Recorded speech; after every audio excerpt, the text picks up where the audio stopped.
Good morning. Just when you thought you were rid of me, I'm back. I'm taking stock of my horrible mess out here. I'm working on this funny bird hut, which I will share with you. That's my 4th attempt to make this thing. It's been annihilated by the winds several times. So I'm kind of sad because the color has gone away, the greens and the flowers, and now everything's bare. My little pond is looking like a winter pond. Pierre seems to like it. We always travel over to this corner where the sun hits in the morning.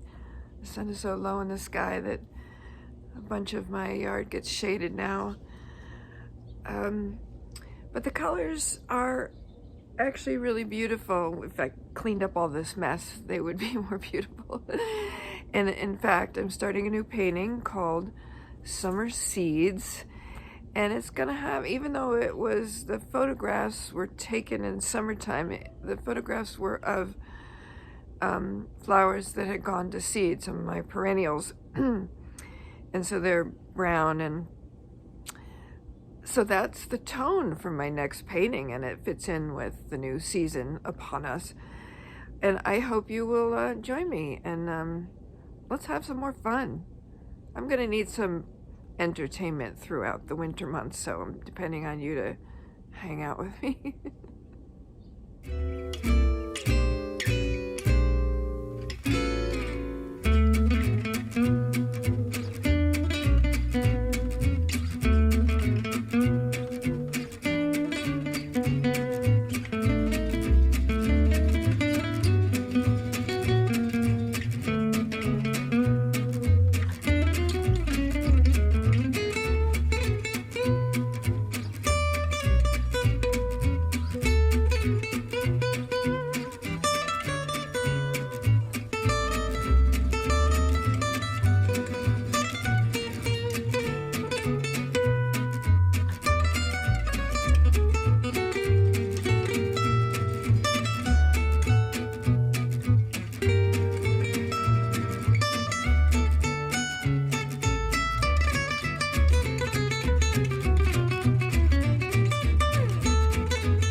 everybody. Welcome to the first edition of A Smattering of Smothering. I never had any kids, so I just try to mother everybody I meet. Sorry about that. If you don't want to be mothered, you can skip to the next section, but only if you ask permission and if you say thank you afterwards. I'm just kidding. Okay, so my concern is that there's so much stress and grief and trauma in the world right now from a lot of losses people are experiencing in all sections. You know, losses of family members to COVID, losses of home situations, people having climate change and losing their homes in fires, and the polarization in the world, losing friends, losing family connections. I mean, it's widespread. There's lots of news about, especially young people, having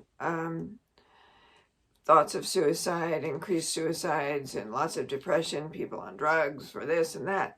So this is my effort to share a little tool that I used when I was going through a very long period of trauma and loss and grief. I basically cried for 7 years, and it was combined with having to sell my home and my 26-year garden that I loved, and I moved down to a little town called Palmer Lake, south of Boulder in Colorado here. And I was basically suicidal for 2 years. I was only down there for 1 year, but I just cried the whole time. I cried for 7 years. It was bad. Big fallout in my life of all my key relationships, and it was basically an existential crisis. And I survived. I'm here, and I'm great. Just want to let you know. So, but there was a tool I used to get through the day. And I basically forced myself to make a pearl necklace at the end of every day. And every pearl, I don't have pearls, but I have little foil balls to use as an example. Every day I realized that the day wasn't a total nightmare from start to finish. There were lots of little pearls all along the way in every day. And at the end of the day, I had a whole string of pearls, which represented the good things in life. And I knew then that I could get through the next day and the next day and the next day, because there would be a guarantee of some beautiful things on a pearl necklace at the end of every day. So my pearls were things like the beautiful little home I had for a year. Had a beautiful star on the mountain behind the house, which lit up at Christmas time. It had a beautiful porch with sun in the morning, and I could meditate while looking over the valley. I got myself new family members, little Pierre and a little bit older Lily. Pierre was only 3 months when I got him, and Lily was about a year. Unfortunately, 3 years or so after we moved here, Lily got hit by a car, so that's why we don't have Lily anymore. But she lives on in Pierre. And Pierre is doing fine, being the center of attention. So they were so cute. They uplifted me daily. Pierre used to sit in front of the computer and watch my mouse. They used to sleep together and play together until Pierre got too big. He was twice the size of Lily after a while. And then Lily went around whapping him instead. it was near some of the most beautiful scenery. One day I drove and saw these beautiful horses in these rainbow light streams, and it was so uplifting. I didn't have to cry in that moment. I had lovely brunch with my friends on my porch. There were lots of things that kept me going. Had some nice meals I made. So I didn't have to cry every minute of every day. I had joy, I had peace, I had nature to sustain me, I had beautiful long meditations, and that's my tool. That's my little smothering for today. I hope you are all well and happy. How do I look?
It's January.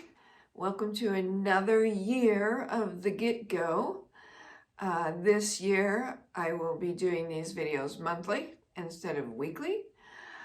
And I just want to welcome you to my studio here in Fort Collins, Colorado, where I will be sharing all kinds of crazy stuff with you, as well as a lot of painting and painting tips. I have new offerings this year, which I am going to explain right now. People have asked me about lessons, and so I have finally instituted 3 types of lessons, workshops, classes that will be available starting very soon, maybe even now. I'm still working out some little details. The first class is called the Critique Group. And these are all going to be online. This critique group will be a way that artists can send me pictures of paintings they're working on, and I will give advice about what I would do with a painting if it was mine.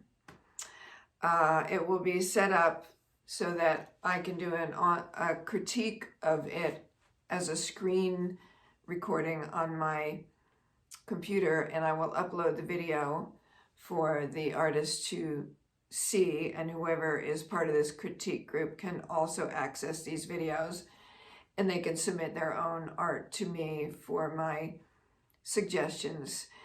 And the members of this critique group can also critique each other's work.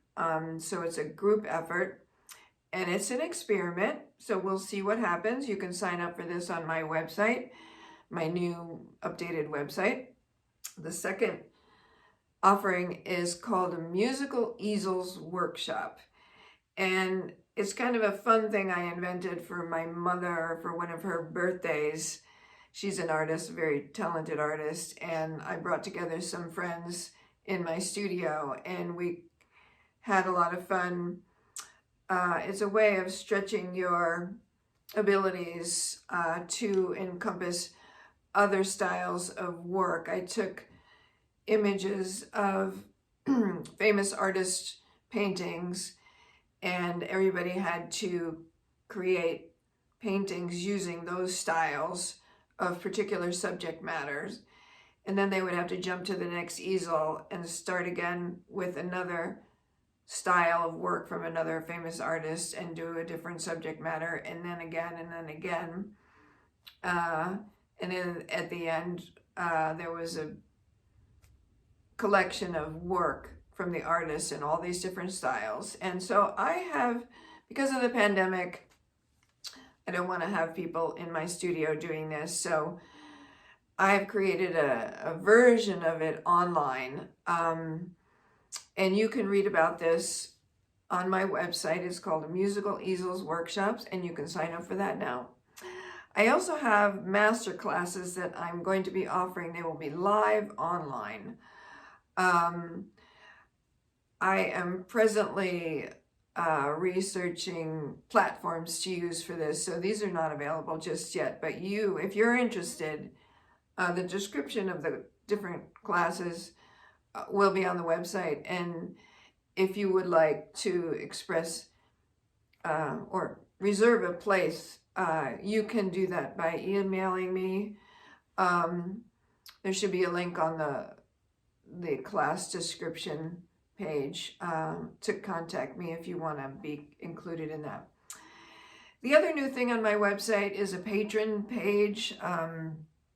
If you don't have room or don't have the money to, purchase one of my paintings, but you want to contribute to my art getting out there in the world and the effort of doing these videos and sharing my art tips and so on and so forth, you can now be a patron, and I have a patron page on my website. So there you go.